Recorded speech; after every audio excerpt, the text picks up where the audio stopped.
Well, ladies and gentlemen, happy Friday at the end of the week, and I've got a treat in store for you in terms of today's shows.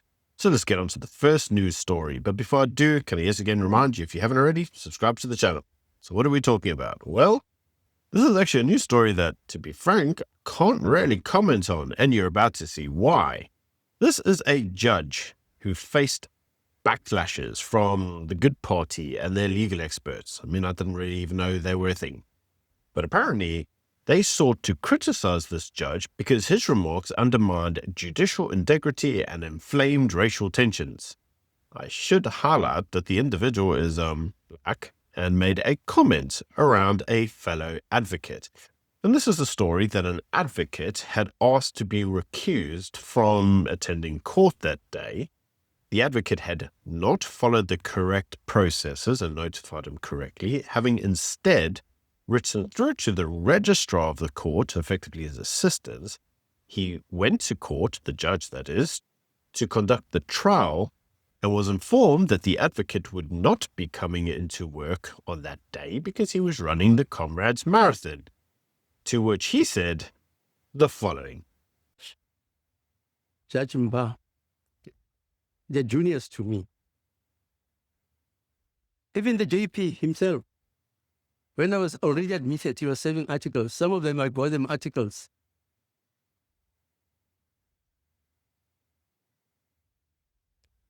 Judge Soga also is an athlete. But he'll never take time to say, I'm not coming to court because I'm going to be running the marathon. Never.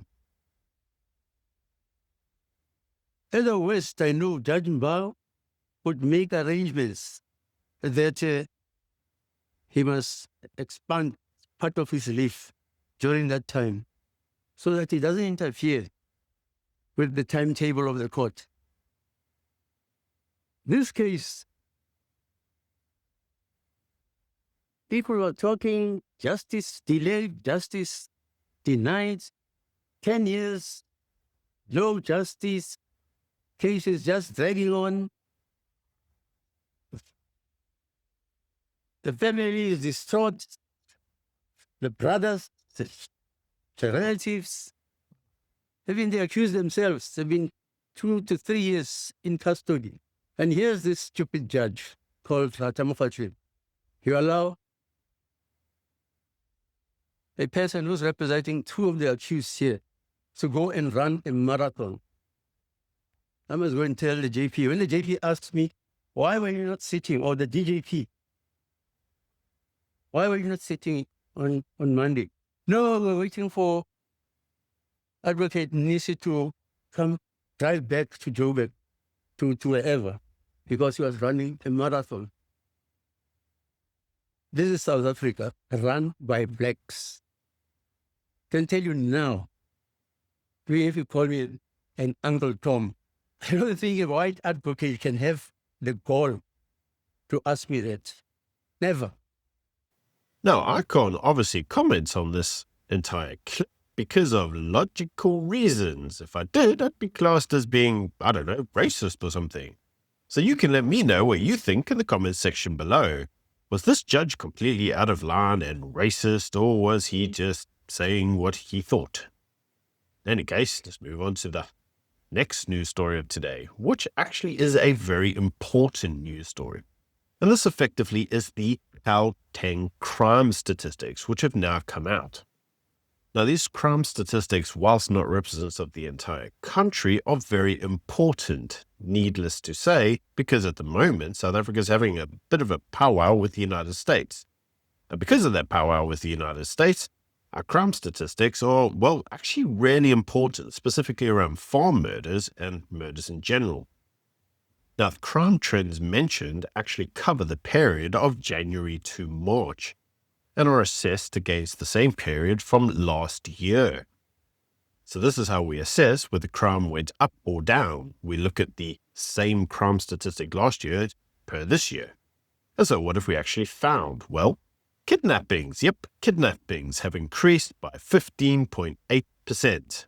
So good news is that you are no longer likely to be killed because the murder rate decreased by 10.8%, but now you're more likely to be kidnapped. So good news?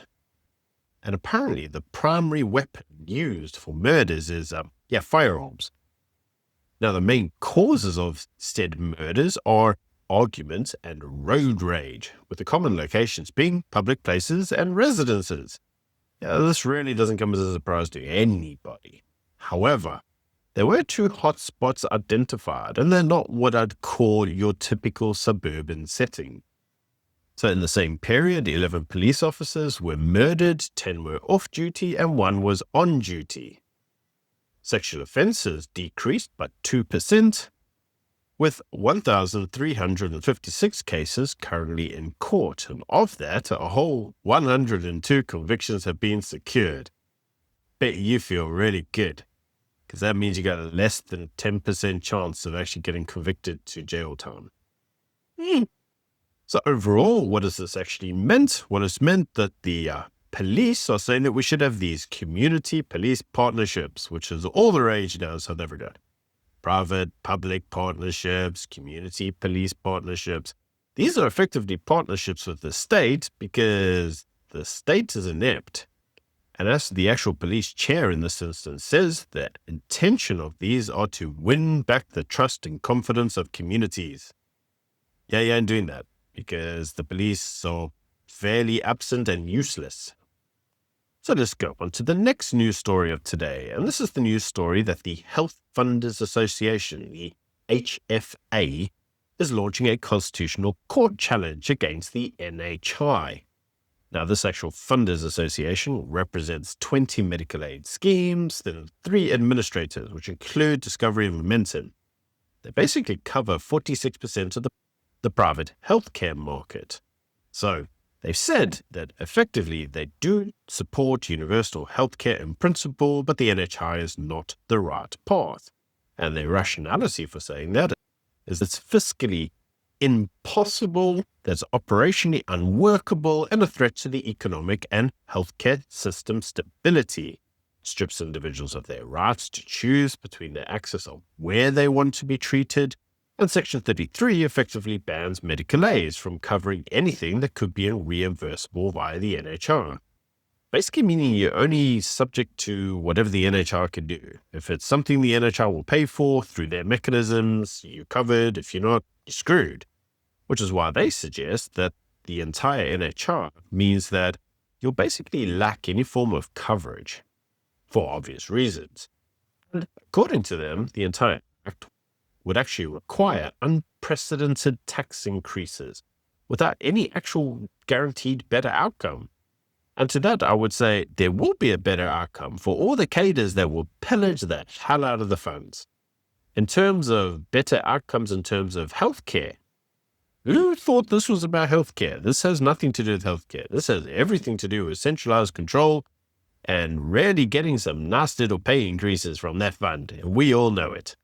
Now, the reason for the actual court challenge is the irrationality of the act, the unreasonableness of the Section 33 limitation, and the violation of the constitutional duty to adopt reasonable measures in relation to health care.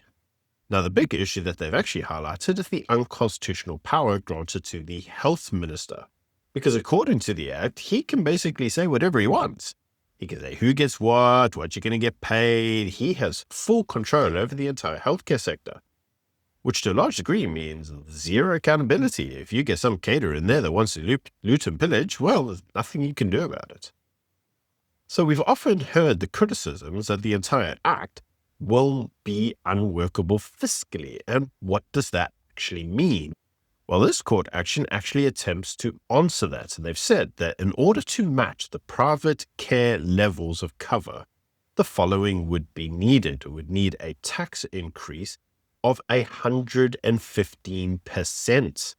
The low income tax would have to be increased from 18 to 41%. The high income tax would have to increase from 45 to 68%. Or you could just increase VAT to 36% from 15%, which is just completely unrealistic. I mean, they tried to increase the VAT by 0.5% and everybody went ballistic. And took it to court 50 million over. So according to the entire action, NHI is irresponsible and unreasonable and completely daft.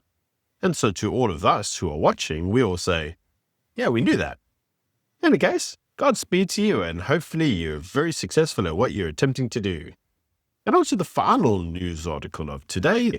This is the National Labour Migration Policy 2025, which will be implemented through the Employment Services Amendment Bill. And what this bill attempts to do is to impose work quotas on foreign nationals, effectively applying quotas to the agricultural, hospitality, tourism, and construction industries. Now, when we talk about quotas, what we actually mean is restrictions. And this comes on the bedrock that a lot of the political parties are saying that foreigners must go home. We've heard this as being one of the key things that are said by politicians such as Gator McKenzie and the PA. So the entire intention of the act is actually to prevent foreign nationals from opening SMEs and only allowing them to take a job in South Africa where there are no suitable local candidates available. And obviously you're going to have to prove that. The idea behind that act is actually to prevent foreign workers from taking jobs from South Africans, because that's the idea behind it. Foreign workers are taking the few jobs that are available and contributing to high unemployment rates. And in doing that is basically causing social unrest, which is linked to high unemployment. The idea being, if you kick them out, you give those jobs to someone local, unemployment goes down and social unrest is, well, mitigated. The whole intention being to prioritize employing the local individual. So what actually happens if you don't follow the rules? Well, you could be fined up to 100,000 Rand, which I must be honest and say some companies will just say, yeah, that's a price worth paying. And whilst the policy is not yet law, it is currently under parliamentary consideration, with the intention being that this new bill will align itself with the Employment Equity Amendment Act, which itself is controversial and currently being challenged in courts. So very early to say what the outcome of this will be. Do let me know what you think of this idea, this proposed bill, in the comments section below. Until Monday, bye. I mean, is anybody paying attention to what's happening in London? I'm going to say it here on the floor of the House and get the scorn of people when I say, you've got a massive Muslim takeover of the United Kingdom going on right before our eyes. They would say, Chip, well, what is wrong with that? Well, I've got some pretty strong concerns about Sharia law and whether that'll be forced upon the American people. In this case, the people of the United Kingdom. I've got pretty strong concerns about people who want to see Israel's destruction, who were happy about October 7th, who were elected in the United Kingdom. Some might say that we've seen that here in the United States. What are we going to do about that? We have 51.5 million people who are foreign born in the United States. They have about 20 to 25 million kids. That puts that well over 20-something% of our population. It's the highest such number in the history of our country. People say, well, isn't that great? Is it? Are we teaching people about Western civilization? Are we teaching people about the Constitution, the Bill of Rights, the rule of law? Are we teaching them Western values? Are we teaching them God exists? Are we teaching them the importance of freedom? Or are we teaching an entire generation or two or three to run around complaining about what's wrong and why the entire world is against them because of their skin color, their sex, their supposed gender identity, whatever the hell category we create to make people have an excuse for not just stepping up and achieving the American